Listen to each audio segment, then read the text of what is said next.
got to know each other online. You were visiting the U.S. for, it was like some sort of like horror festival, right? Yes, Monster Mania.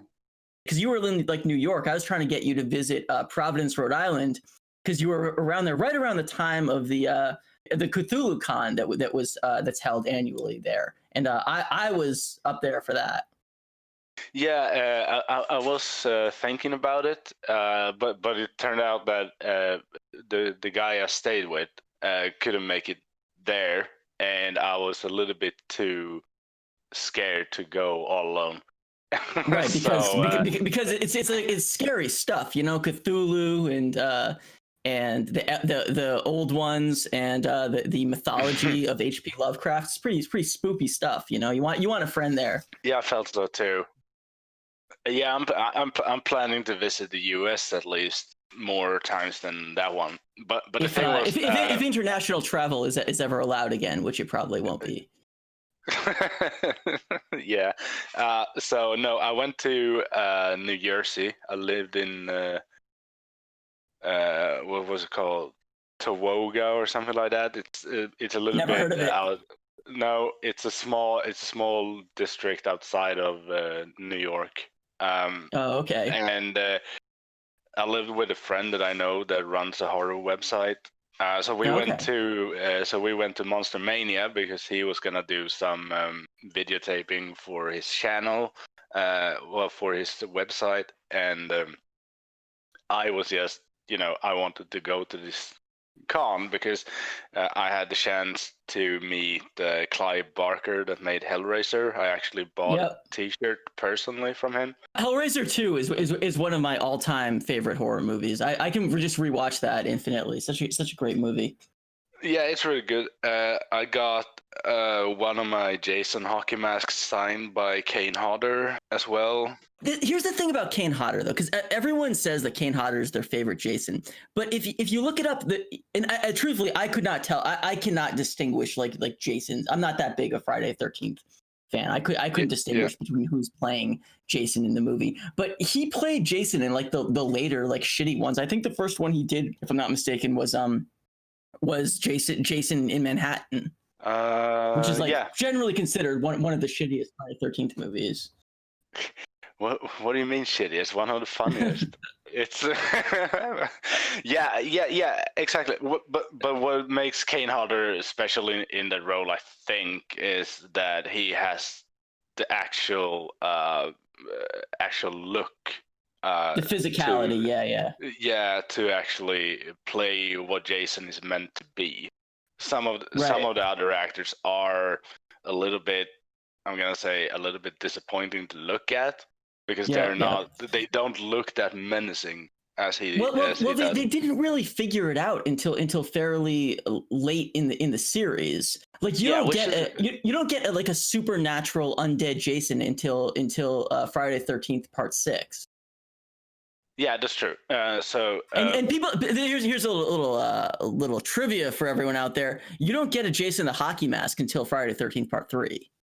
No, it's Part 3. I usually mention that along the way sometimes when people talk about it. But the hockey, that's what I think the remake from 2010 did kind of weird because they took all first like 4 movies, I think, and crammed it into one movie and tried to make sense of the lore.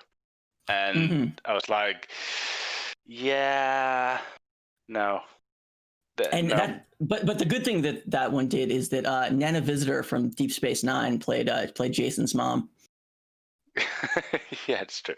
No, I don't hate that movie specifically because really, I think that Jason in that movie is really terrifying, especially as he uses people as bait. I really like that touch on it. Okay. Yeah. See, I haven't seen it since it was in theaters. Maybe I should revisit that one. My favorite Jason move is when he picks up a girl in a sleeping bag and just like whacks the sleeping bag against a tree until they die. That's Jason X. It was actually first done in the New Blood. Jason X. Oh yeah. Yeah. It is. Yeah. Now I remember it. Jason X does it kind of better because the effects are a little bit better. So like in Jason the New Blood, it's kind of clumsy. It's like hit the thing. But then in Jason X, he just like wails like it's a sock with a squirrel and it just wails against that tree. That scene is amazing. It's just it's perfect. It's like the only good thing in the movie. Because I remember it specifically because they run away from him and trick him into the simulation room, and then they run back to check on him and see what he's doing, and then he just stands there banging the girl against a tree in the simulation. It's just that's right. It was like a holodeck scene. Like they trick him into like this holodeck basic, and they make the holodeck look like Camp Crystal Lake. Yeah. That's funny stuff. Yeah, that's just top comedy right there. They are so self-aware in that movie that it's ridiculous. It's it's really good. Before we move on to Vikings, can we get some horror recommendations? What are some good horror movies we should be watching? Yeah, absolutely. There is a slasher I recommend to everyone that is called Sweatshop. It's okay. I've never heard of it. No, it's a little bit difficult to get a hold of. I got a DVD copy from the director himself because I asked him. Wow. But yeah, Sweatshop is a really good one. It's about a killer at a rave party, and the killer got an anvil on a stick. I'm having trouble visualizing that. Yeah, but it's so great. It's when I first saw the movie, I just know, I'm loving this. This is perfect. And yeah, it's a gory movie, of course, but it's really, really fun. Otherwise, I usually don't recommend horror comedies because I usually don't like them myself. But I would recommend the movie Murder Party. Oh, I've seen that one. Yeah. Yeah, it's really good. It's also a movie that is very self-aware of its absurdity. Some good movie callbacks. It's a costume party, and I think there's a guy who's dressed as one of the gangs from Warriors, and then there's another character who's dressed as the female android from Blade Runner, and there's some other good costumes in it too. I seem to recall. Yeah. Also, it got a drunk guy in a werewolf mask. Okay. And that character is by all means the best one, I think. Mostly because the director went on to do Blue Ruin, right? Yeah. Yeah. But what were you saying about the werewolf mask guy? He's funny because the movie goes out of its way to torture him. It's just right. It's like the movie itself don't like him, so they try to inflict as much pain as possible to him, which is really funny. It doesn't sound funny, but it is funny. Yeah, no, it sounds pretty funny. I think. Yeah. All right, some good recommendations there. Yeah, that's on top of my head. At least, usually I'm really bad at recommending horror movies because a lot of people have a lot of different tastes of it. Some people like more paranormal stuff, and I like slashers, and I like all horror movies really. But I got another one. I'm gonna make a video on it, but I also recommend Bone Tomahawk. Bone Tomahawk. It's right. That's a recent one. No, it's not recent, but it's a horror movie set in a western frontier setting, which is fucking amazing. By the way, that setting alone, it got like really famous actors in it, like Kurt Russell. It even has like over 7 in a rating on IMDb. So that is a movie that a lot of people 7.0 on IMDb. Can't go wrong there. No, it's actually really good. I really recommend That's it. almost like a neg. Like, yeah, man, I'd give it a 7.1, man. Totally. Like, Yeah, yeah, but that movie works really well because it plays out like a western, but it turns into a horror movie, which is I think that is a little bit of an untapped area of horror, using western settings to tell a horror story yeah. should be done way more. Yeah, I Actually, can't really think of any that do that. But by the way, I looked it up 2015. I'm saying 2015 counts as a recent movie. yeah, okay. I'm putting that. Yeah, I'm chalking that one up. Like yeah, compared to okay. because when I think of the classic era of horror, I'm thinking like 80s. So that's where my mindset Yeah, is. yeah, okay. So that's Yeah. why I'm going. As I said, it was recent. I guess it was. What was the most recent of the ones you said, right? Because I know Murder Party is like mid 2000s, like Yeah, 2006, 2007. yeah, and Sweatshop is 2009, I think. Right. So So it is the most recent of yeah, them. I thought yeah, I did think it was going to be like 2017, 2018 when I said it. So it was older than I was thinking. But all right, all right, right now, time isn't working properly. So that's true. Yeah, everything feels like it came out last year, but actually it that's true. came out like 10 years ago, and you're Yeah, just sitting there like, holy shit, everything why? feels like it came out last year, and also last year feels like it was 10 years ago at the same time. Yeah, yeah, exactly. It's been a long year. It's been a really really long year. And Yeah, also man, we have this I'm so done with 2020. I'm ready for 2020 win. See where it's because 2021, 2020 win. That's the thing that I'm forcing. I'm forcing that 2020 yeah, win. Go to twitter.com and write hashtag 2020 win and yeah. tell them Logic Guy sent you because I'm forcing it. Yeah. It doesn't really work when you say it out because I never said it out loud before. When I said it out loud, I was like, that doesn't really make sense.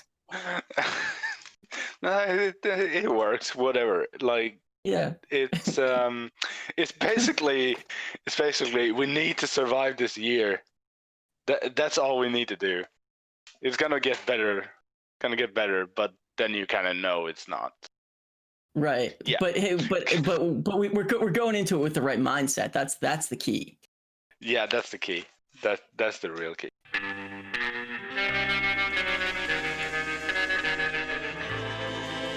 I'm looking at these runes that you sent, trying to decipher these younger Futhart Yeah, memes. Yeah, these memes you sent me from the 8th to 12th centuries. yeah. I only gave you the alphabet so you get a feeling of the limitation of the runic alphabet, and why we don't have a lot of written sources. Because they didn't have enough letters to write out words. Like when you have like refrigerator magnet letters, but you're missing like half of them. You can't really say that much.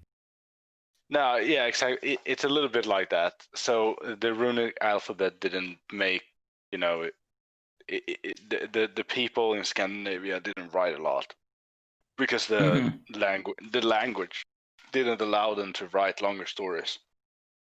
Really. No, that's kind of interesting. So it's more like a spoken language than a written language. Yeah, most of the history of the Vikings are from oral stories that are written down later.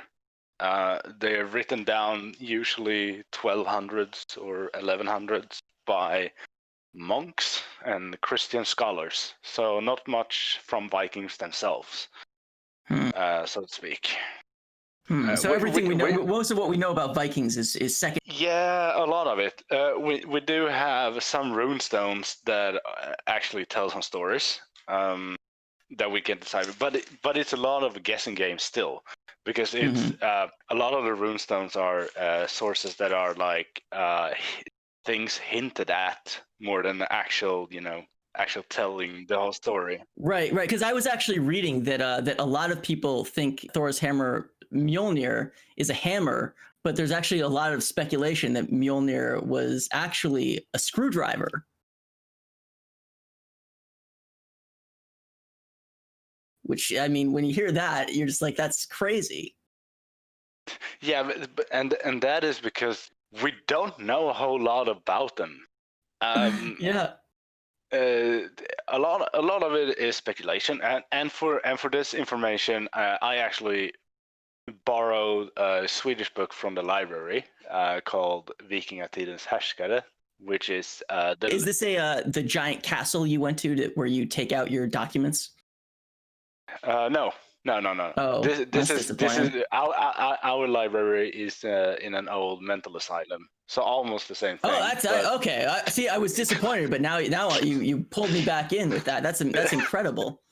Yeah. Where did they put all the are the mental patients still there, or did they have to relocate them? No. We have a mental hospital for the criminally insane here in my town, but they are in another building right now. But this one was used before, during the 1900s as well. Basically, I'm doing a private research on that, so I'm gonna go to that castle you spoke about and get the journals of patients out from it, and do some research on psychological history here in this wow. little town. But I haven't done that yet. But I went to get this book. Everything you do sounds so cool. Like, oh, I'm going to this ancient castle to take out documents on old escaped criminally insane mental patients. Like, whoa, dude. The best thing about Sweden is bureaucracy. Like That's the best thing. Yeah, because we save everything. And okay, that is pretty cool, actually. So, like, all the documents in the castle here in Vadstena, I can find everything about my family. I can find everything about everything about the medical records that are 80 years or older. Wow. And stuff like that. We save everything. Like, so Sweden got a lot of documents. We even got documents dating back to 11 and 1200s, speaking about the various laws, stuff like that. We still have those things because it's so ingrained in our culture to just save it. Yeah, like old laws about like who's allowed to wear a wolf skin and stuff like that. Yeah, everything. Which are still on the books. You can be prosecuted for that. In where are you? Sweden? Yeah, in Sweden you can be you can be prosecuted for incorrectly wearing a wolf skin. Which I don't know. I think that's kind of fucked up, but whatever. Planting two different kinds of seeds in the same field. Damn. Yeah, medieval Europe was not fun. Right. Yeah. Unless you were a Viking, then you were sailing around, pillaging places, having all kinds of fun, probably. Yeah. Or does it turn out there was more? There's more to the story. Yeah, there is a lot more to the story. So basically, wait, before you begin, can I tell you everything I know about Vikings? Yeah, do it. So that you have some sort of like, so you have some sort of basis of. Yeah, can I laugh? Can you laugh? Yeah, you can laugh. Absolutely. Yeah. Tell me about it. Tell me all your knowledge. So here's what I and collectively we, the audience, all know about Vikings. The horns on their helmets. They worship Thor and Odin. They're the best warriors and the best fighters, and they discovered North America. Okay. How'd I do? Do I get an A plus or what? No, you get a C. Uh-oh. That was not. Well, that's why you're here. You're here to set us straight. Yeah. So to set up the world a little bit around the Vikings, it should be that we should know that Western Rome has fallen. And what year are we at? We're about right now starting about year 500 just to build up the world, but we're gonna start at. And that's 500 Common Era. Yeah. Right. 500 after Christ. Yeah. AD. Got it. Yeah, AD. Yep. So the Roman Empire has fallen, or the western part of it, and Europe has been thrown into a turmoil. So, because you don't have nations at this time, so basically everything is split up between kingdoms and lordships. So basically, in Scandinavia, they do the same thing, but we have usually the Viking, we don't really call it the Viking era, so to speak. It's actually late Iron Age, and the Vikings starts to set off on travels around year 700, and they primarily go to England, especially the Norwegian Vikings. So what they do in the beginning, they do trades with the Englishmen. I'm checking out on this map that you sent me. That's all colored in and very, very nice. Yeah, I thought that it could be useful. I'm gonna see if I can find some years. The first Viking raid, though, is mentioned as early as 789. All right. But it's not known where. It's not known where they raided. Man, they were not great at writing things down back then, were they? No, you gotta put the where, man. We gotta know the who, what. They hadn't invented who, what, where, why yet. So they just sort of wrote things down randomly. Yeah, I think the most famous invasion to spark the start of the Viking era would be Lindisfarne. Lindisfarne, okay. In England. It's in England, okay. No, that must have been a coastal town in England. Yeah, it's a coastal town with church and monks, basically.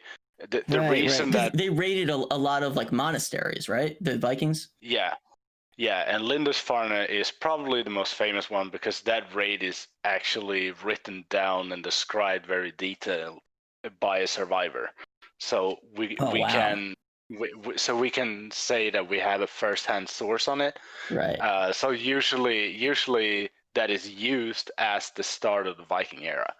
So the Vikings were famous for always leaving a survivor behind so he could tell their story. Yeah, sometimes they actually did that on purpose. Because I don't know if they thought it was funny. They just did it. They just did it for the lulz. Yeah, if you go in by some historical documents, it kind of seems like they were kind of trolly, like at some times. But yeah, so basically, let's just get this straight for everyone. So you're saying that the Vikings were history's first shitposters? I would say it. Fascinating stuff. They were kind of like, oh. I mean, they sent a pretty clear message wherever they went. It was like, we are here and we take what's ours. Well, it's yours, but it's ours now. Yeah. Fuck you, and then fucked off. That's basically what they. That's basically what they did in the beginning. So and they had really cool outfits while they did it with big horns on their helmets. No, they didn't have horns in the helmet. We're gonna get to equipment. Cool, man. Basically, what the Vikings did that was so successful was that they mastered engineering when it comes to boats. Yep. The long boats that the Vikings used are exceptional. Like, it would take Europe another 600-700 years before they could make the travels that the Vikings did, which is kind of because there were a lot of like sailing innovations that hadn't really come about yet. Like I know that this was like before the triangle sail that made longer voyages possible. And also, was this like before like celestial navigation as well? Like it's a little bit unclear how the Vikings navigated. Wow. Because they didn't write shit down. So we don't know what tools they use for navigate, but probably they used celestial navigation, probably something based on what the Romans used. I would say something in the same line. But okay, so I was wrong when I said this was before celestial navigation. That had been around for a while. Yeah, the Romans used it. Okay, never mind then. Okay, maybe I was thinking of compasses. Actually, is it possible? Maybe I was thinking that it was before. Compasses didn't exist. Okay. Nor did maps. We know Right. that the Vikings painted their own maps, but it was only for routes. So they didn't, paint out the land. They were like, they painted out. You go from here and here, you will Yeah. find stuff. Okay. Cool. So that was how they did it, and probably celestial navigation in some way, but we aren't sure how they used it really. So Okay. that is for speculation really, but probably they used the classic like the pole star and stuff like that, but can't really say for sure. But the thing is, their boats were so effective that no one at the time could match it really. They like when you go back just a few hundred years of Rome, they didn't sail a long way, They Yeah. they sail around Africa. That's pretty long. Yeah, but it's not open sea.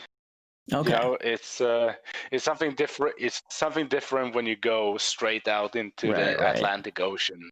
Right. That makes sense. I hadn't really thought of it like that before, but yeah, that makes sense. You're just going around the coast. Yeah, and the coasts are usually pretty more chill, but the Vikings could set out for the open Yeah. Yeah. sea. Yeah. You can stop off, take some shore leave. Hit up the brothels. Yeah, You're not doing that when yeah, you're crossing the Atlantic. yeah, exactly. And the Viking ships are pretty big. Mhm. They could carry a lot of animals and stuff with them. That's why they could settle wherever they went. Oh, okay. Because they had everything on the boat. They had building materials, they had Wow. farming animals, Wow. and stuff like that. So they could, when they came to place and put together the entire fleet, they could build a settlement they wanted to. So when we were speaking about the Vikings, a lot of people focused on the raids, but the real true skill they had was sailing, because they just mastered it.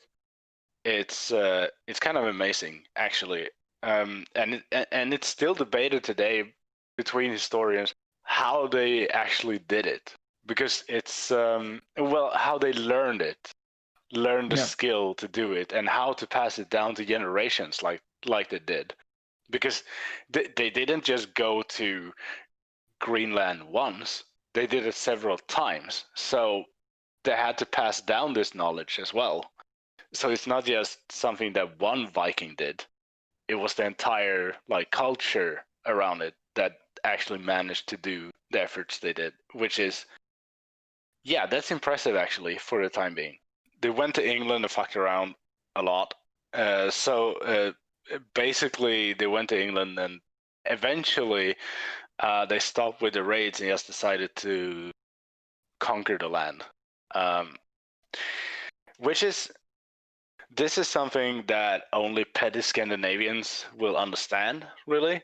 But actually, a lot of the conquering of land in England was because of disputes in Scandinavia at home. So basically, it was Viking kings coming from Scandinavia, going to England and conquering land just to show how big of a dick they had to the people back home. Oh, okay. So it was a status symbol. Yeah. So they could go home to Norway or Sweden and say, like, yeah, you know what? I got England. What do you got? Nice. Yeah. That's a lot. It's a lot of that. So basically, when a Viking king says he's a king, he's not necessarily a king in the sense that you think he's a king. He might be a king over, a village, Right. or a small area, right? And then Yeah. he went over to England and conquered land, and then became king there. And then he could go home and say, "I am king everywhere." So Nice. you should follow me. Yeah. Yeah. You've got international clout now. Yeah, that is exactly what they did. So when the Vikings were plundering England, like who was the power in England at that time? Various kings, because Okay. England wasn't a thing. So you Okay. Right. had Right. So you had several kings that tried to be king of England. Basically, as I said in the beginning, Europe was in turmoil, and that comes to England as well, because all the different parts of Great Britain basically had their own ruler trying to rule all of Britain, and then the Vikings came in and fucked all that up. So even after the Vikings, Britain had this power struggle all through the Middle Ages. You have like War of the Roses, or you have the Civil War in the 1600s. So England was never really stabilized in that way. The only time they unified was when they were going to fight the French. Right. And Which isn't that? is I know a little bit about the War of Roses. That's sort of what that was like. My understanding was that was what kind of like brought the fighting to the different factions together to oppose the French. Or do I have that completely wrong? No, you're correct. Like you had the basic of it is that a king or a so-called heir to the throne, as they said, came from France to England to claim the throne, and that basically sent the whole area into a civil war style type, because well, we can't have a fucking Norman claiming the throne. Yeah. So the Britons tried to fight him off, and then started fighting each other as well, and then you kind of created two factions that fought each other for the throne, because no one actually know who was the right heir to the throne. So that is a very complicated story. Sorry to go off on a tangent here. I'm just trying. I'm doing some world building. I just want us to know who the players are. Yeah. We should know that during the Viking Age, as I said, Europe is very split into kingdoms and lordships and stuff like that. But we still have the Eastern Roman Empire and Constantinople, which is a big power player right now. Because while Western Rome has fallen, the Constantinople, the Byzantine Empire still saw themselves as Rome. And they are the Christian powerhouse in Europe. You have you still have all of Europe is still Christian, but it's very fractioned right during this area, which makes it even easier for the Vikings to raid places, because you don't have unified armies. So you don't have a king with a giant army. He has to ask lordships around to support his cause and gather an army in order to defend against the Viking, which I think France does it best, because they actually repel the Vikings when they try to sack Paris. But England is not so successful. But after the Viking raids in England, after the Battle of Hastings and the Battle of Stamford Bridge, where Harald Hardrada actually dies, the Viking conquest basically stops. Because England is more unified, not entirely unified, but more unified, and actually able to fight off the Viking raids. So basically, the Viking era and raiding are between year 700 to maybe year 1100 and 1100, and then it kind of stops because it's not worth it, basically. Someone had filled the power vacuum that enabled like the great age of Viking adventures. Yeah, and when you fight back against it, you remove. The Vikings established a nation-like situation called the Danelaw, but when you basically erode that and you fight off the Vikings, they were like, all right, we can't go here anymore, because now they're joined under one king, and well, we can't play around here anymore, basically. So that's when we went east. So we started plundering Russia instead.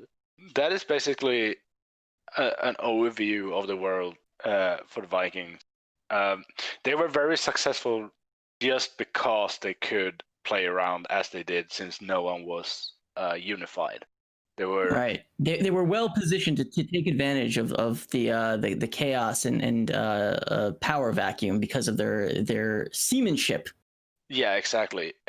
Because if let's say that the Roman Empire hadn't fallen, Yeah. you would be in a very different situation. They wouldn't be able to play around as they did, because Hmm. Rome didn't fuck around.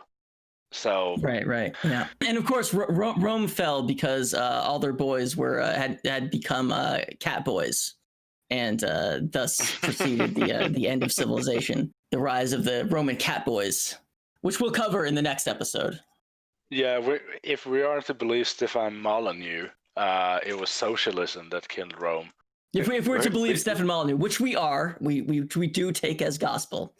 Yeah, which is a video that I screamed at loudly. I missed that one. That's not a recent video, is it?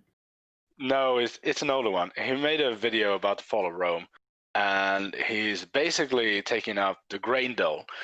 And the grain dole is a kind of an important thing in Roman Empire because it was set to feed the population. The problem was that Rome had so many slaves that their own citizens couldn't get jobs because the slaves took all the jobs, basically. So they couldn't get any money. So the Roman Empire, I think it's Diocletian that does it, introduced a grain dole, which was basically, if you're a Roman citizen, you would get a pack of grain each month. Kind of a UBI of grain. Yeah, to feed your family. Right. The great Roman Empire Emperor Andreas Yang decreed that everyone gets some grain every month. Yeah, but the fun thing about this is that basically happened 500 years before the fall of the Roman Empire. So Stefan Molyneux blames the grain dole for the fall of the Roman Empire, which is, I don't know how to tell you this, but when you work with history, you can't just jump 500 years and think that a decision 500 years ago has an effect on anything. Well, hold on, but what if you're the host of the internet's #1 philosophy talk show? Can you do that then? Maybe. Okay. Apparently you can. Right. Absolutely. It's like, but like, yeah. every time you talk about history, and I can throw that out in the channel right now, that when you make a talking point and you just jump 500 years to prove your point, you're not proving your point. Yeah. You're just making shit up. Because, like, got it. You're actually, you think that you're proving your point by your own logic, but you're actually getting owned. Yes, because you're ignoring 500 years other history. Like, it's a pretty long time. So it's not. So it's a decent amount of time. Yeah, so it's not like, oh, this grain dole just fucked us 500 years later. No, it didn't.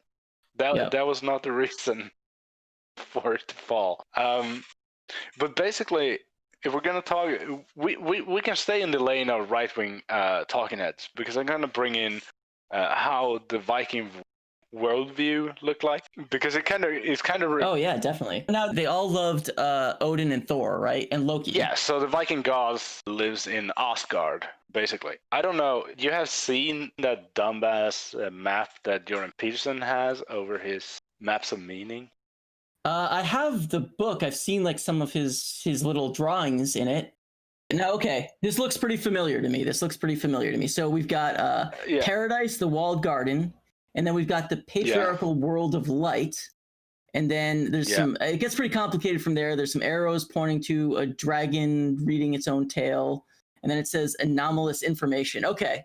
So this is what the Vikings believed. This drawing from Jordan Peterson. Yeah, basically he stole it.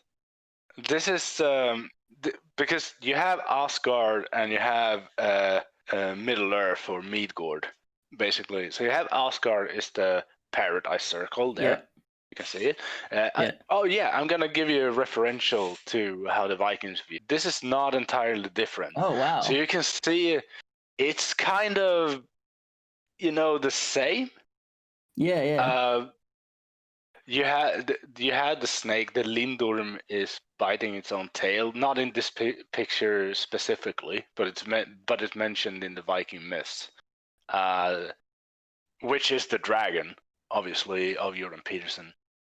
But you had the same structure of it, right? So you have one circle where the gods live, where that is Asgard, and then you have one circle where the humans live, and then you have one circle for the chaos, supernatural, the paranormal, the where the monsters live, basically.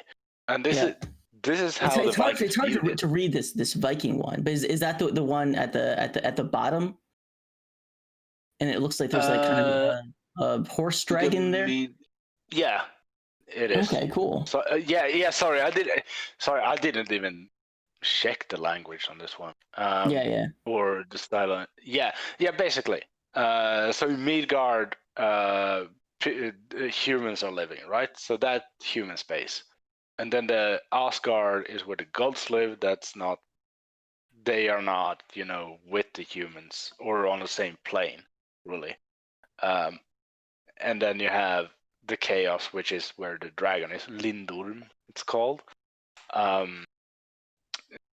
That guards Yggdrasil, the tree of life, basically. The similarities between these two maps are a lot, because he's basically just taken the Viking idea of the world and just put them in another shape. Well, I mean, of course, because like obviously, like a rough and tumble tough guy world of the Vikings would really appeal to a manly man like Jordan Peterson. It makes perfect sense. Yeah, it does, but I mean, Jordan Peterson's basically like a modern day Viking, but a Viking of not of sailing around the world, but a Viking of ideas. Yeah, absolutely. But the thing is, this is not a idea I had before. This is an idea I got like yesterday. Okay. Because I was researching about Vikings, and I was like, hey, this is familiar. So you cracked open your copy of Maps of Meaning by Jordan Peterson. Yeah, because I was like, basically all the things I'm telling you about the Vikings right now is mostly rehearsal for me. But it was like, I remember this. Do I remember this because I read about this before, or is it from somewhere else? So I talked to another historian that I know. She's an archaeologist, and she said, "Wait a minute. That is the Maps of Meaning." And I was like, "What? No. I'm not shitting you. That is literally Jordan Peterson's belief system." Your friend is a big Jordan Peterson fan.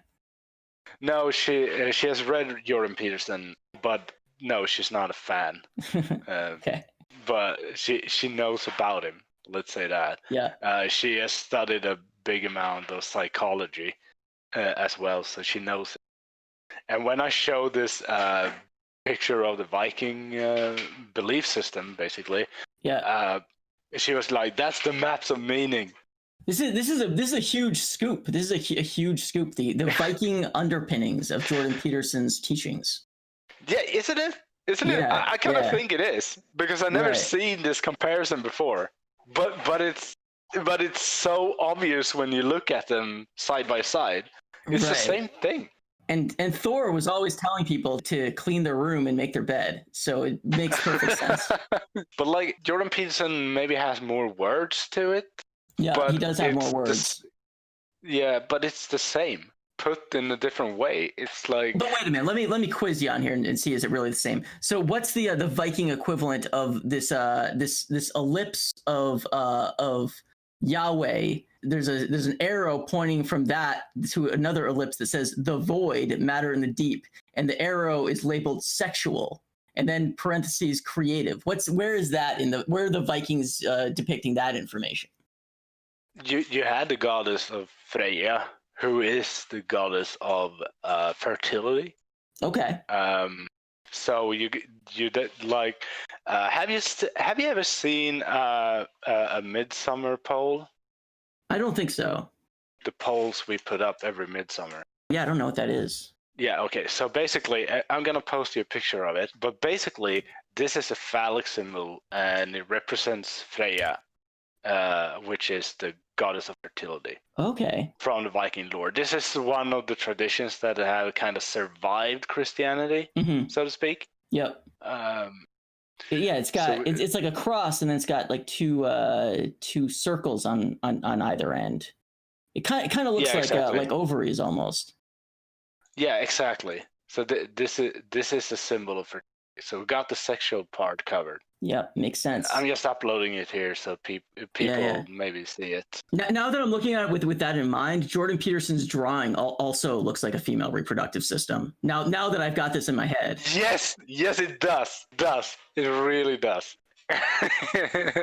The spiritual plane is being penetrated by the unconscious paradisal world. The walled garden is penetrating the pre-cosmogonic egg. Holy shit, Jordan Peterson. Dude, Jordan Peterson, go to horny jail. That is Stefan Molyneux levels of crap. Just like... That is too horny, sir. Sir, I will ask you to decrease your horniness by 37%. But that's the thing. When me and my friend just looked at these maps yesterday, we were like, these are the same maps. It's like, yeah, the Vikings didn't overtly sexualize their map, maybe, but it's the same map. It's just that Jordan Peterson just uses a lot of sexual words in it. That's right. Yeah, the difference. He had to hornify it for a new generation. Yeah, exactly. And it's kind of like, so while I was thinking that I wouldn't learn anything new researching this, I kind of did. Yeah, absolutely. I mean, that's what Logic Guy After Dark is all about. It's about learning new challenging yourself and learning new things. Yeah, so I was sitting there making notes while I was just like, holy shit. And I have never seen anyone else bring this up. So I'm just going to assume that I'm the first one to stumble upon this, which is kind of cool. Yeah, absolutely. This is an exclusive, man. We're this is a deep cut. We're going deep here. We're really peeling back the layers of meaning. Absolutely, you're giving us our own map of meaning into the horniness of Jordan Peterson. He hornified the Vikings worldview. It's like it's amazing. It's kind of disturbing, actually. Yeah, so that's how the world of the Vikings are viewed. One thing we can't be sure of is how much they believed in this themselves. We can only know that is, that the belief system existed. Yeah. Most of this is still written down way later, like in 1200s by monks and Christian scholars.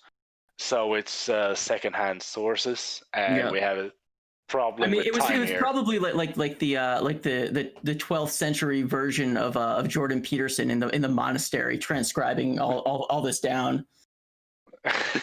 Yeah, but the thing is, we have a problem with time as well, because the main issue with these sources is that we don't know if they write built on another source or if they are, making it up from oral history. Yeah. A lot of the time, a lot of these things are probably based on another source that we don't have. So that is always a problem when we talk about this stuff. And also something I learned today, just while doing some like preliminary research, is a lot of our records, not only are they not contemporaneous, but they were written by these monks at these monasteries that hated the Vikings because they were always getting pillaged by them. So like they were like, oh yeah, these guys fucking suck. It's a very biased source. Yeah, they're very biased. These guys pillaged us, but we were not mad. So do not say that we were mad. The Vikings were actually mad. Also, they had horns on their helmets. Just everyone make sure you remember that part. They had horns on their helmets. Yeah, a lot of it is very biased writing, of course, which I can understand. But if we're going to talk about Vikings, as we understand them, really we don't go to historical sources. We go to archaeology. And Marvel movies, both equally good sources. Yeah, Marvel movies as well. Yeah. Thor is absolutely on point. Rainbow Bridge. You can take that one to the bank. One thing with the Viking society is, as I said before, there wasn't really any unifying thing in Scandinavia during the time. So we had a lot of jarls and a lot of kings. They ruled a little bit of an area, each king, and the towns could fight with each other, stuff like that. You could add feuds between the towns or between just other families. But actually, what seems to have been really important for Vikings is their farm. So even if you go out, and raid and stuff like that, what keeps you alive is that you have somewhere to go home to. So if we look at the evidence found in archaeology and graves and stuff like that, it seems like the importance of you having your own house and your own family actually mattered a lot more than we thought it would. So yeah, they go on raids and stuff, but when they come home, they actually went on farming, taking care of your farming animals and stuff like that. It wasn't. So they were like spending half their life traversing the oceans and raiding, and then the other half like being farmers. Yes. Interesting. Okay. A lot of them were also merchants, of course, that you mixed in with the raids. But they were still farmers when they came home. So interesting. So basically, the Vikings had a very strong. You didn't have the system of the feudalism in the Viking society like the rest of the Europe had at the time. So basically, you were basically guaranteed your own home if you just built it. You claimed a plot of land, built a house, and farmed on. And that's basically how the society was built. And then you were probably connected to other houses that did the same thing, and that constituted a village in which you had a king. So basically, you were a very free man in that sense. You weren't owed anyone anything, but if you started your community, it would seem like you had some sort of a tax system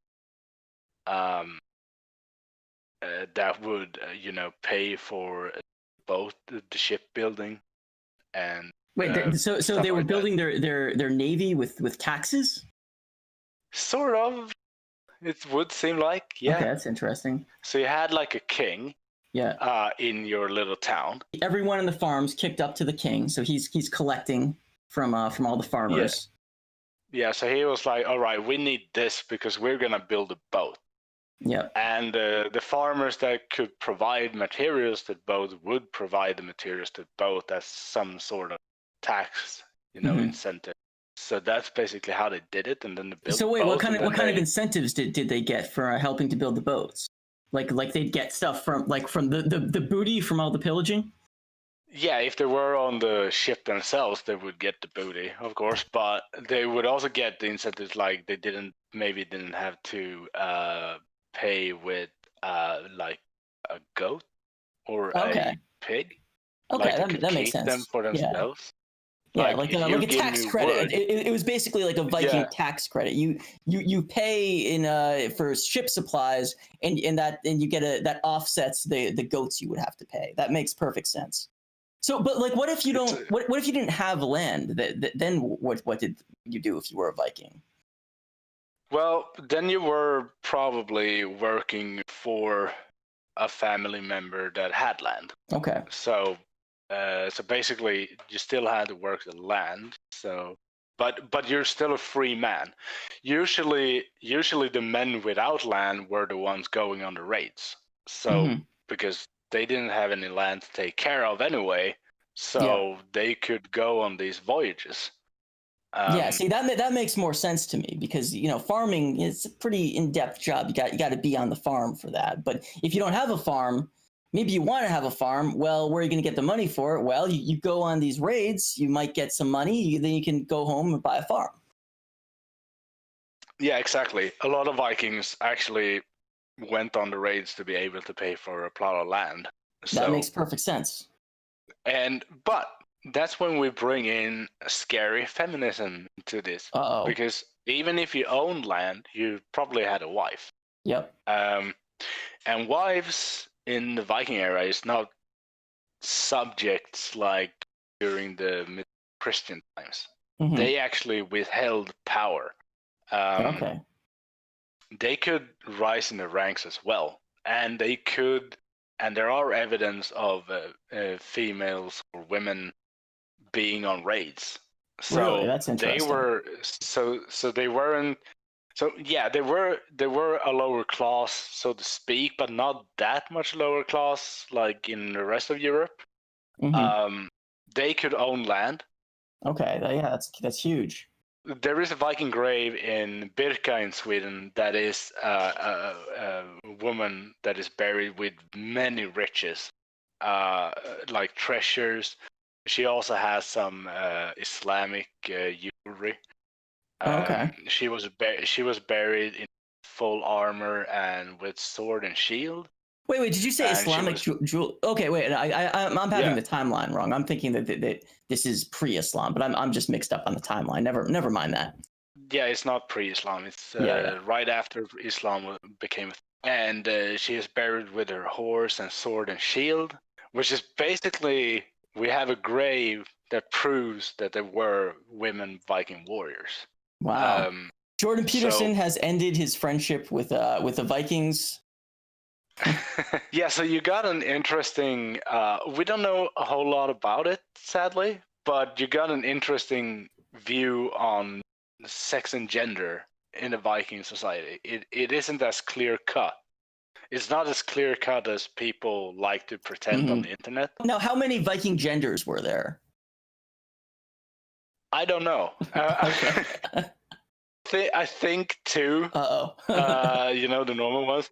But I also don't think that they were that important. So you didn't put the importance in really that. If Sigrid had power, she had power. Mm-hmm. That was like how it worked. Got it. It's kind of interesting because it's not the same as the rest of Europe at the time at all, actually. And that also explains the legends of the Valkyries, which the Christians wrote down later. Mm-hmm. But it kind of explains that the fearsome women warriors, raiding our lands, because there probably were. So it's a really interesting society we dig up. And I say dig up because we can't really read about it, sadly. Yeah. We have to make it up from archaeological evidence. And I'm sad to all white nationalists out there, but the archaeological evidence does not fit your worldview. I'm just saying that right now. It's very different. Wait, were the Vikings an ethno-state though? No, it was not a state at all. Whoa. I just want to say our apologies to any white nationalists out there. I would also say that most Viking kings were self-proclaimed. Right. That's what it sounds like. It's just whoever could like make the claim and fight off other people making the claim. Yeah, exactly. That's basically. I'm gonna touch a little bit about runestones because we have a lot of those in Sweden and Norway. Most of the runestones are done in the 1200s, sadly. So they are by actual Vikings. We have a few though.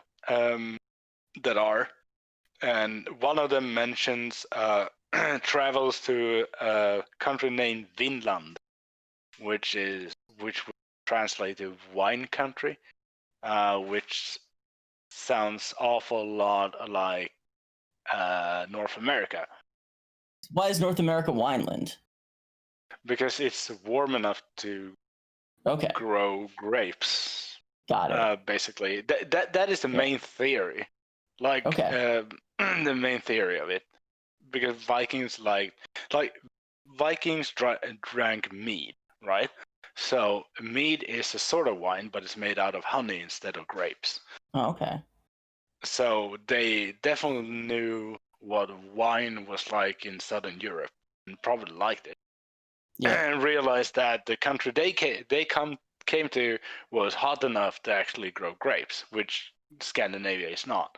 So, but that is the first one to actually travel to North America is probably Eric the Red, not Leif Erikson. He is the first one to mention it, and it's mentioned on a runestone in Uppsala in Sweden. By mention it, you just mean he mentions Wineland. Yeah, he mentions a continent. He describes as Vineland. Oh, okay. Or Vinland. Yeah. But as I said that He in also, the he also beginning could of have the been cast. talking about Finland, though. It just No, gotten a little confused. no, but the thing is, Eric the Red's story is important in this because he was banished from Norway due to murder, Okay. and was sent to live on Iceland. Now, what year are we talking about? We're talking about like 1000 AD, right? Let's see, the year 900. Okay. 982, he was banished from Norway Okay. because of a murder. It looked like he had some problems with raging on alcohol, so he was sent to Iceland. The problem for him was that all the land in Iceland was, claimed, so he couldn't make his own farm there. So he decided to build a fleet and basically travel. Well, how do you build a fleet if you don't have land, though? The sources don't tell us that, Okay. so I can't really. Some gaps in the record here. Yeah, there are some gaps in the record here. Anyway, he managed to get some ships together, and he is the one that discovers Greenland. So he makes a couple of travels. He names it Greenland to make sure that he can lure out the Vikings there to build a settlement. Okay. Which they do. Very crafty, by the way. very crafty. He should have called it Redland after himself. That's what I would have done. Anyway, that sounds cool as hell. He gets people there, and they build a settlement. We're going to talk about that, but basically from Greenland, Eric the Red also sailed west from there, and he is probably the one that first discovered North America. But he didn't stay there. Going around Baffin Island. Yeah. What he was like? What was Baffin? And then he just went past it and went to North America. I just wanted to do a what's Baffin joke. Yeah, but basically, he didn't stay in Vinland, but he spoke about it. So later, when Leif Erikson did it, they actually stayed in Vinland for a while and built a settlement there in what is called Newfoundland. Newfoundland. Because I'm looking at the map that shows the route, and like is Newfoundland. I wouldn't think that would be much warmer than than Scandinavia. I would think I think we had to take the at the time climate into consideration, which is Scandinavia was a lot colder back then, but Newfoundland might have been warmer. Okay. Otherwise, I agree with you. But I think we had to take that into consideration when we talk about this, because they might have think it was warm. Yeah. That makes sense. And basically, that settlement died out eventually. Okay. Well, it wasn't either. It wasn't worth it, or the Vikings at the place just assimilated with the local tribes. Oh, that's interesting. Is there evidence of that? No, but it's not. There is no evidence of the settlement being, raided or either. Because wouldn't there be like ancestors with like Viking DNA if that were the case? Yeah, probably. Okay. I don't know how much research has been done on that, because we did the settlement was found in the 1980s, I think. So it's not really terms of researching history. It's a pretty new find. So maybe not a lot of research is done on that or on the genetics of the people around. We know the settlement was abandoned eventually. But the Greenland one still stood for a long while. A long while after, actually. It actually dissolved in the middle of the 1400s. They lived on Greenland until then. I think I sent you a picture of the shirt. Yeah, you did.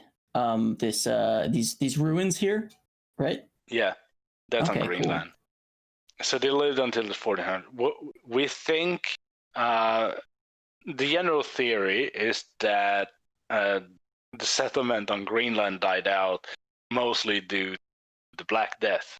That supply lines were depleted, and they couldn't get supplies to Greenland anymore. So they basically starved to death. F in the chat for the Greenland settlement.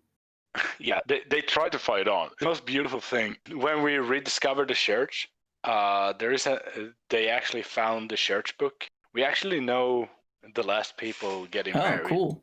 We had the book was still in place, untouched, and at this point they were Christian. Mm-hmm. So that's really? Why. That's interesting. So they wrote. Christianity hit Scandinavia around year 1100s or something like that. Okay. Probably hard to continue the Viking lifestyle when you've been converted to Christianity. Yeah, it kind of stopped. Yeah.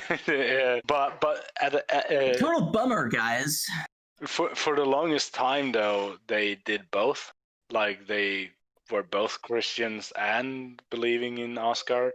Sure, so yeah. Like, I mean, that's what usually happens when you introduce a new religion into a region. They assimilate it with their own and add it to the pantheon more often than not. Yeah, exactly. That is exactly what Rome did with Jesus. Yeah, they were like, "Can't we just put him in the pantheon with the other ones?" And the Christians were like, "No, we can't do that because Jesus is the only." What a bunch of prudes, man! Like just settle down, guys. It's like there's a pantheon, man. It's cool. Everyone else is cool with it. Yeah, and Rome was like, "Yeah, we're gonna put him in the pantheon anyway." Oof. So, like, you better do what we say, or we send legionaries. What the fuck are you gonna do? Right. All right, so we got some other interesting things. I talked about the Vikings in Constantinople on Twitter today. They are basically they were hired by the Roman emperor, which I don't remember the name on right now, as his bodyguards, basically his centurion. So he hired Vikings, and there were actually generations of families of Vikings traveling down to Constantinople to fill the place of, their family members that died. Also, the Vikings did various raids to Islamic Spain, because Spain at this time was under Muslim rule after the fall of the Roman Empire. That would be around the year 1000. And that is also probably where we got all the Muslim jewelry that we find in the graves. Either raids or trade routes, whichever you want to think about. Yeah. I mean, it sounds like they had a lot of opportunity for like encounters with Muslim civilization between that and Constantinople.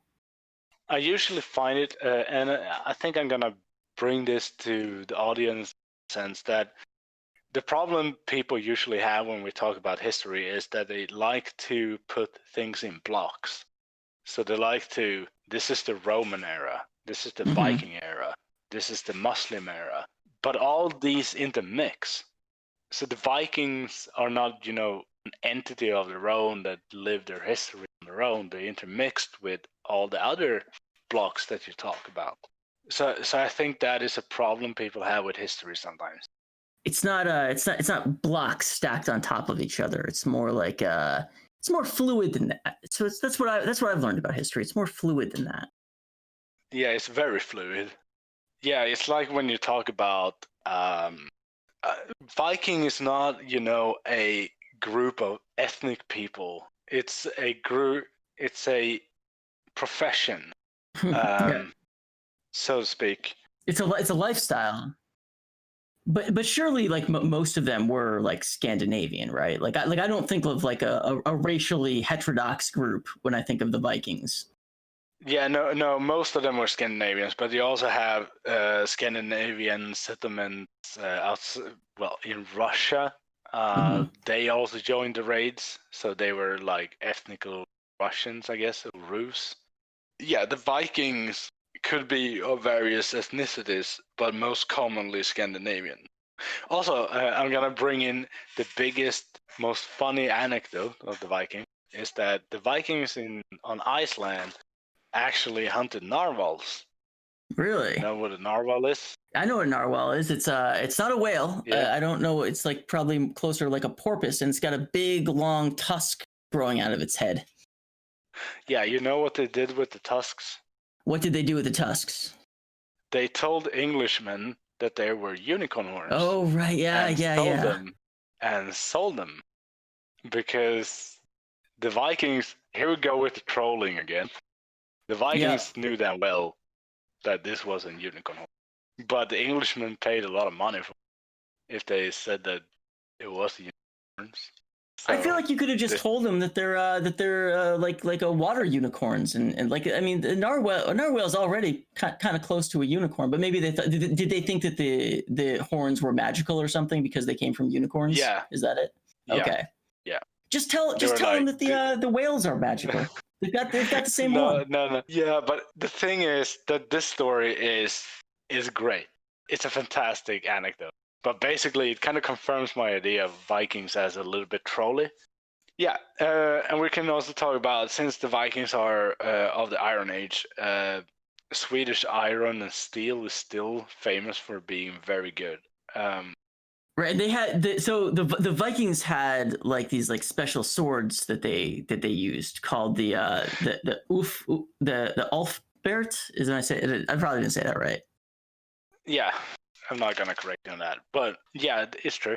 And the thing is that the reason that the Viking swords are so good is because we had good iron deposits and with a good carbon rate on it, so it Mm-hmm. was very workable. If you take Japanese steel or Mm-hmm. Japanese iron, as for a Japanese katana, for example, Yeah. they had to make several layers of steel folded together to make the katana, Mm-hmm. because otherwise the steel would break. But the Vikings didn't have to do that because they had good quality steel, so they could make swords out of a single sheet, which is much better, obviously. It doesn't get as fragmented.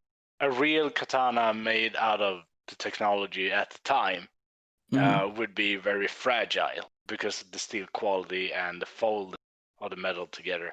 A Viking sword is exceptional.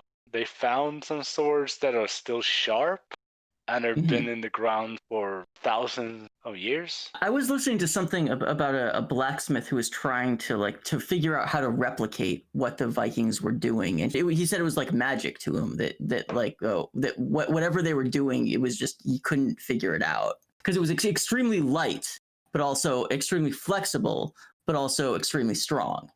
Yeah, I don't know anyone that has actually replicated a Viking sword. I am in the LARPing community, so to speak, when Okay. it comes to medieval stuff. Yep. Like I have a Landsknecht uniform and stuff like that, so Wait, I a what I uniform? know Landsknecht. What's that? Wait, let me post a picture of me. I think I've seen this picture Uh, of you, but it'll be good to have this in the chat. Yep, this is the one I was thinking of. yeah, so I know a lot of blacksmiths, Mm-hmm. and I don't know anyone that has been successfully replicating a Viking sword. They can do What is this? The like you call? I forget what you call this uniform, but like what is this group? Landsknechts. And who are they? German warriors for hire. Okay, all right, cool. Basically, they usually come with a hand cannon and a halberd Okay, and a sword. cool. Basically. Very stylish. Very good looks here. Yeah, it's a fun uniform to have. Actually, it's 14 to 1500s basically. But basically, so I know a lot of blacksmiths, and I don't know any one of them that has been able to replicate a Viking sword. They can do the shape, and Mm-hmm. they can replicate it. Yep. But they can't make it real. They can't replicate the actual thing. Right. The type of steel they've used is lost to history. Yeah, because there are no written records of it. It's probably very high carbon, which makes it easier to. But the problem with it is that they don't know how to make them so strong, because they don't lose their sharpness as regular swords do. So since we're on kind of like the paraphernalia part of this, one of the first things you learn about Vikings when you start reading about them is that they do not have horns on their helmet. Everyone tells you this. They do not have horns on their helmet. Why don't they have horns on their helmet? Actually, I think the myth of the horns on the helmet comes mostly from the Romantic period of the 1800s. Especially the National Romantic period, where you try to write up your ancestors a bit. But that doesn't mean that there were no helmets with horns. Like, there could have been ceremonial helmets with horn figurines on it that, like, a king could wear it, But maybe not the most practical thing in battle, because people could grab the horns and twist your helmet off. Yeah, so if they existed, which we haven't found anyone wear any helmet with that, but if they existed, purely ceremonial, it would be you could compare it to the Aztec ceremonial helmet. So basically, people wanted to make their Viking heritage sound a lot more badass. So they threw some horns on the helmet to really give you the full effect. Which, hey, it works, man. Those helmets are pretty cool. Yeah, that is exactly what happened. Like, that's how history was written back then. It's just a remnant of the National Romantic era. But if we're gonna talk actual Viking equipment, usually an open helmet with the nose bridge and chainmail. If you were rich enough, you could have really nice chainmail. But anyways, most Vikings had chainmail, which is an extremely strong armor. And deer hides too, right? Yes. You had layers of deer hide under the chainmail. You had a chainmail. Otherwise, you could have deer hides only, which also works pretty well as an armor. I think that people underestimate how effective armor is. Like, you see in movies, people cut through armor or through chainmail. That's not how armor works. The way they portray it in movies is just that. I remember watching that King Arthur movie when I was a kid. You know the one I'm talking about? Yeah, there's all sorts of stuff where they just take like a dagger and just stab right through the armor, which strikes me as, even as a kid, I was like, well, that doesn't make sense. I was really into King Arthur when I was a kid. Yeah, but that's the problem. There is a show on Netflix right now that is called Barbarians, which talks about, which is Arminius' campaign against Rome. But in that show, there is a scene that really bugged me. There is a guy that takes an axe. He goes up to the character Arminius, who wears a breastplate. You know, those Roman breastplate with muscular features. And he gets the axe in the side of the armor.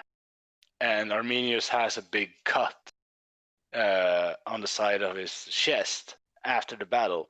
And I'm like, that's not going to happen. You know why? It's because Hollywood, makeup and effects people, they know how to do the cut, right? You just put a pump and you pump blood out, and there you go, you get a cut. But like actual like melee damage, from like a hammer, that's maybe a little harder to communicate visually. Yeah, I understand why they do it, but it kind of makes these weird. People take these as facts for some reason.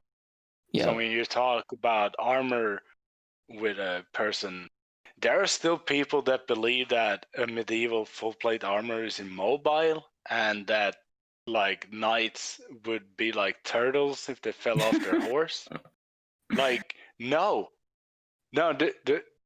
I can roll around in a full plate armor. I have personally Really? done it. Really? I have, That's yeah, interesting. they are really mobile. Really? They are. Could you Yeah, swim? like, Could you swim in armor?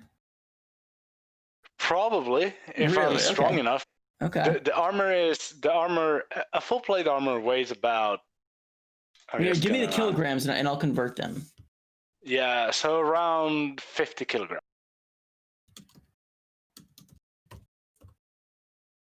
110 pounds. It's going to be pretty hard to swim encased in a metal in 110 pounds of metal. Yeah, but here's the thing.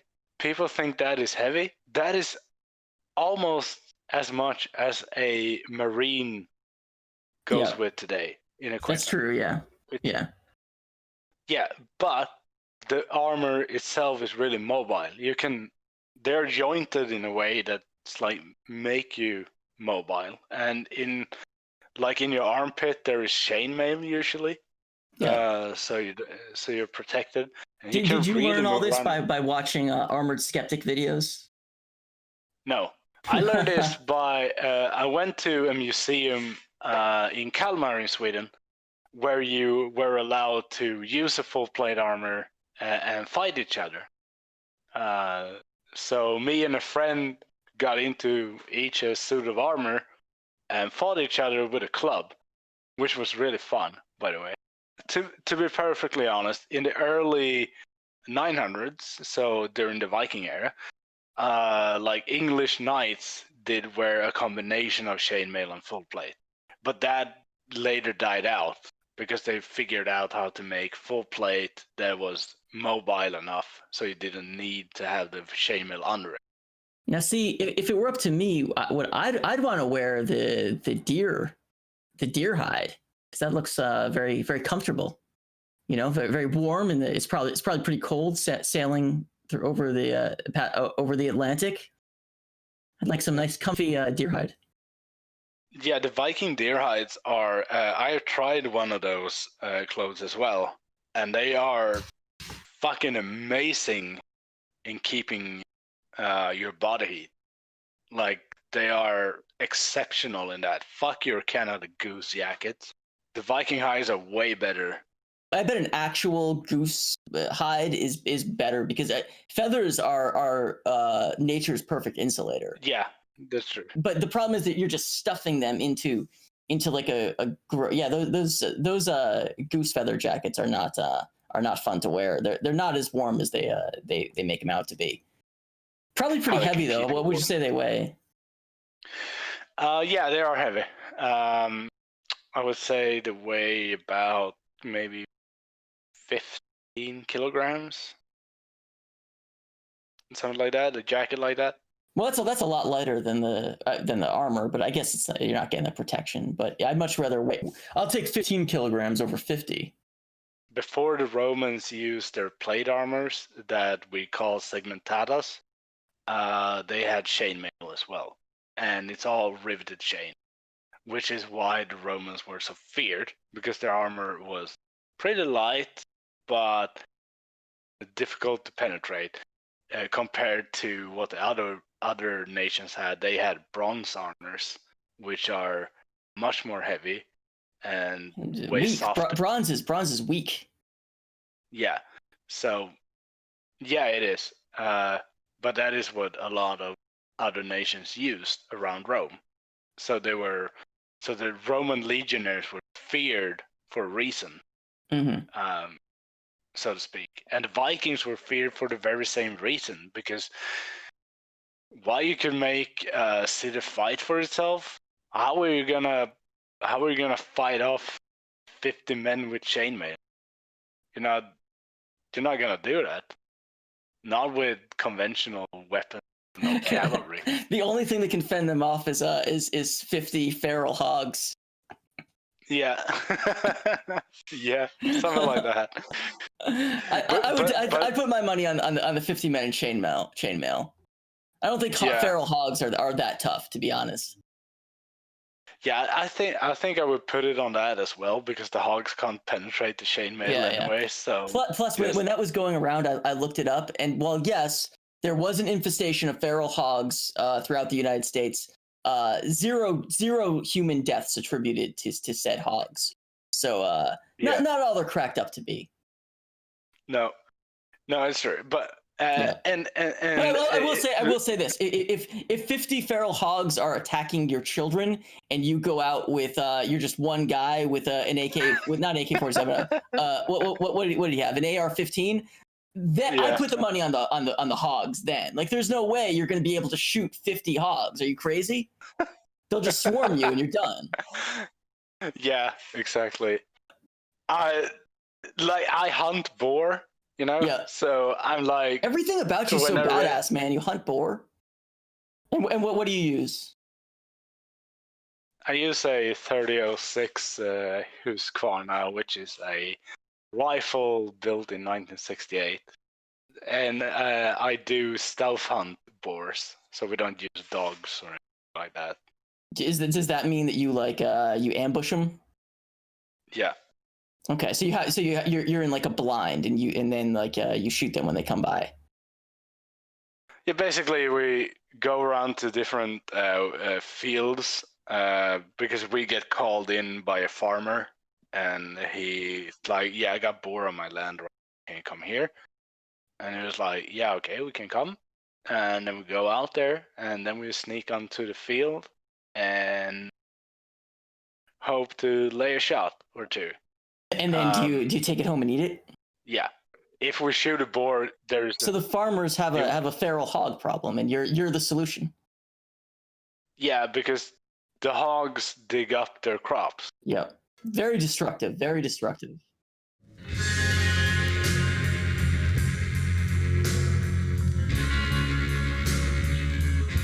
We've been going for like 2 hours. Is there something like a note we should end on? You want to bring it home on the Vikings? Yeah, the only thing I want to say to Americans that read about Vikings is that on this particular case, don't listen to the internet, but actually go to your library. You will find... I just want to reiterate, on everything else, it's the opposite. Ignore your library and listen to the internet. Because I have scoured the internet during the week, doing the research, and it's filled with really weird shit about the Vikings. So what I would do is I might have been contaminated by that, because when I was... you asked me if I had a book about the Vikings, and I was like, fuck, no, I don't have a fucking book. But before this, I did go to an academic site called YouTube, and I did search for Vikings.